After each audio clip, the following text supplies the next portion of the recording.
bhangeri akataurwa nerimwe gavawo riri muno muZimbabwe rinonzi Manu Makandiwa aitaura kuti Adam atadzira Mwari. Takaiplaya a few weeks ago, takaiplaya tikatogadzira video tichiratidza vanhu murume wayo anotumwa naMwari anotori a vagabond, is a sorcerer, is a spiritual fraudster, a spiritual terrorist, a necromancer, a soothsayer, a fortune teller, a spiritist, a diviner, a magician.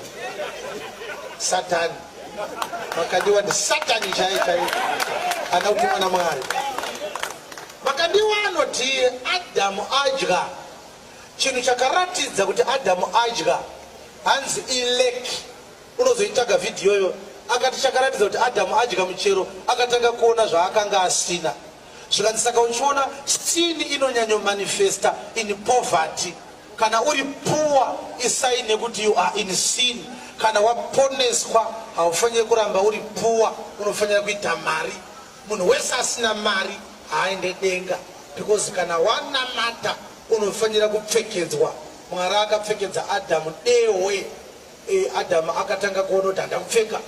But Makandiwa handakunga averenga zvakanaka, kuti kana ndakubira vanhu nemavhesi hauzoona nguva yekunyatsoaverenga. Unokunyanya kukurumidza kuwana pekuchachura. Because paakazenga akupedza akazenga kuti no, chawakufanira kuita chekuti uside kuti prosperity uye kwauri. Hakuna chinotorwa naMakandiwa chikasaperera pakusida. Kana akabata nhau yaNebhukadhineza inotobudisa mari chete. Zvekuti even ukasaenda kuchechi kwaMakandiwa unongosvika akupedza ungoti mari ndirendi kokupa, hapana chandamboruza apa, mukuda mari oi mari, hauna chaunomboluza.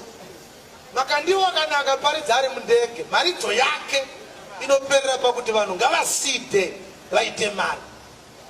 Hapana chimwe chaanoparidza kubva achizvarwa kusvika manyerano. Hakuna chaJesu chaataparidza. Itsekwende ndoyandira kuti uone kana ukagumbuka hapana zvaunondiita. Icho ndo chimwe chokwadi futi chechokwadi ichochi. Ndoparidza ndakasimba. Kana uchida ende unomutora uye naye pano. Ndikuratidza kuti murume uyo haana chaanoziva pamusoro paJesu. Mistake yakaitwa naMakandiwa ndeyekuti akafunga kuti kushama kwaAdamu kwakakonzereswa nekudya kwaakaita.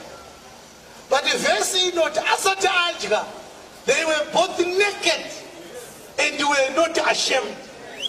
Kureva kuti kushama haisi result yekudya, kunyara ndo result yekudya. Vakazotanga kuwana nyadzi musi wavakadya. Kureva kuti kushama kwaAdamu yanga isiri problem kwaari. Mwari haana kuita problem. Mwari aiuya achitaura naAdamu akashama vachionekana. Ukaverenga mazwi aSatani, nyoka yakati mukadya muchavhurika meso. Toda kuti muverenge verse 5. For God doth know that in the day you eat thereof, then your eyes shall be opened, and you shall be as gods, knowing good and evil. Obva madzika nayo munosvika pa 7. Nokuti Mwari unoziva kuti nomusi wamunozvidya nawo, meso enyu achasvinudzwa, mukavasava Mwari, muchiziva zvakanaka nezvakaipa. Saka Satani haana kutsanangura vhangeri yake akaipedza, akangoti maziso enyu achasvinuka. Haana kutaurira mukadzi uyu kuti anozenga achionei kana asvinuka. Ndo zvakaita mharidzo yedeception. Ichi time inoparidzwa nhema, unototi dzandaona chizaruko chakadai, ndasvinudzwa, ndadzidziswa a billionaires summit, ndinoita mari sei?